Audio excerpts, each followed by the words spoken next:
안녕하세요, 여러분. 오늘은 5학년 1학기 수학 2단원 약수와 배수에서 배운 내용을 정리해 보도록 하겠습니다.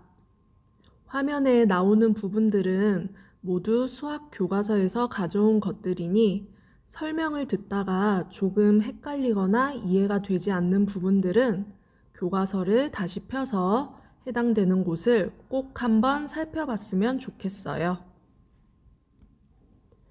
먼저 약수에 대해 정리해 보겠습니다.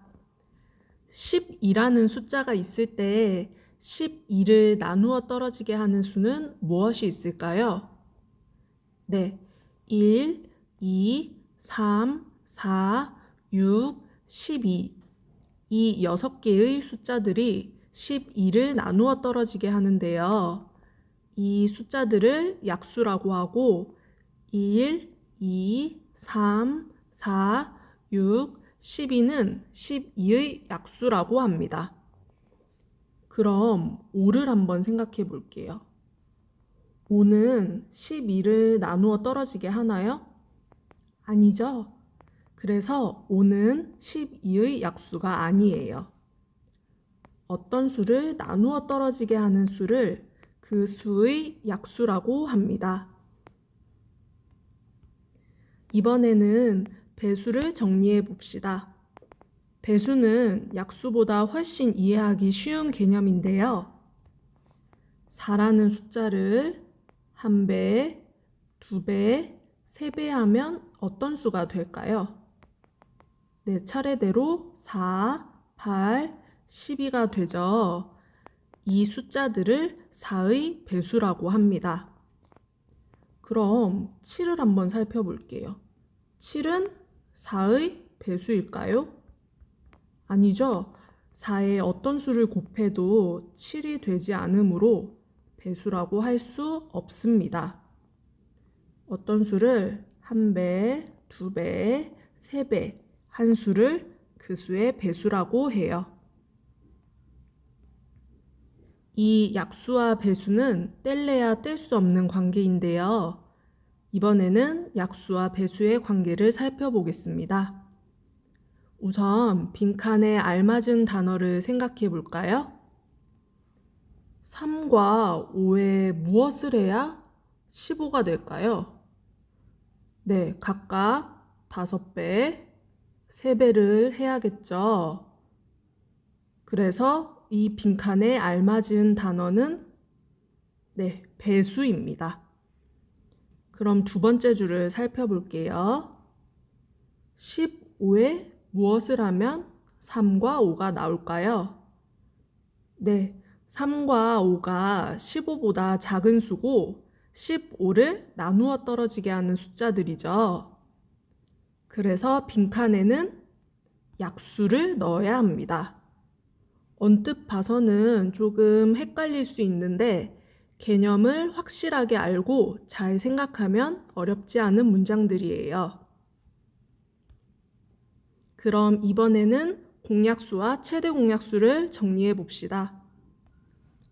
8과 12의 약수를 한번 생각해 볼게요.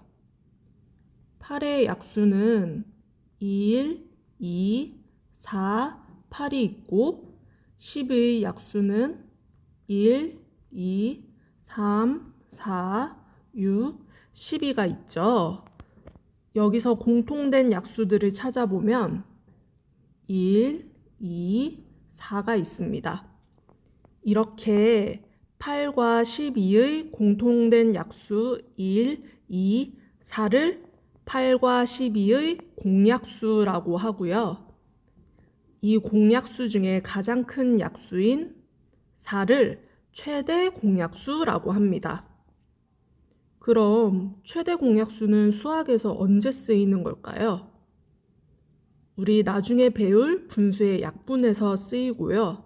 다양한 수학 문제를 풀 때도 필요한데 예를 들면 일정한 양을 가능한 한 많이 나누어 주는 문제나 직사각형 또는 직육면체를 가장 큰 정사각형으로 채우는 문제, 일정한 간격으로 무엇을 놓기, 예컨대 꽃밭에 꽃을 일정한 간격으로 심으려고 할 때 필요한 꽃의 수 같은 문제들을 풀 때 이 최대 공약수가 쓰입니다. 이 최대 공약수를 구하는 데에는 두 가지 방법이 있는데요. 첫 번째는 여러 수의 곱으로 나타내보는 방법입니다. 45와 75의 최대 공약수를 구하려고 할 때 45는 5 곱하기 3 곱하기 3으로 나타낼 수 있고 75는 5 곱하기 3 곱하기 5로 나타낼 수 있죠. 여기서 공통된 부분들을 찾아보면 5 곱하기 3 이 부분이 나오는데 이 공통된 부분의 계산값인 15가 두 수의 최대 공약수가 됩니다. 두 번째 방법은 동시에 나눠보는 방법인데요. 여기 그림처럼 45와 75를 쓰고 공통된 숫자들로 계속 나눠보는 겁니다. 두 수를 동시에 나눌 수 있는 숫자를 생각해 보면 처음에 5가 있죠. 그래서 나눠보면 9와 15가 되었네요. 이 9와 15는 또 3으로 나눌 수도 있죠. 그래서 나눠봤더니 3과 5가 되었습니다. 이제 더 이상 공통으로 나눌 수 있는 숫자가 없죠. 이 공통으로 나눴던 숫자인 5와 3을 곱한 값인 15가 이 45와 75의 최대 공약수가 되는 것입니다. 다음은 공배수와 최소 공배수를 정리해 볼게요. 2의 배수는 2, 4, 6, 8, 10, 12 등이 있고 3의 배수는 3, 6, 9, 12 등이 있죠. 여기서 두 수의 공통된 배수인 6과 12를 2와 3의 공배수라고 합니다. 그리고 이 공배수 중에 가장 작은 수인 6을 2와 3의 최소 공배수라고 하는데요. 최소 공배수는 수학 문제에서 분수의 통분 아니면 동시에 시작해서 다시 만나는 경우, 톱니바퀴, 정사각형이나 정육면체를 공통된 단위로 채우는 문제 같은 곳에서 사용되게 됩니다. 그럼 이 최소 공배수를 구하는 두 가지 방법을 정리해 볼까요? 이 방법들은 아까 최대 공약수를 구할 때와 비슷한데요. 첫 번째 방법은 여러 수의 곱으로 나타내 보는 겁니다.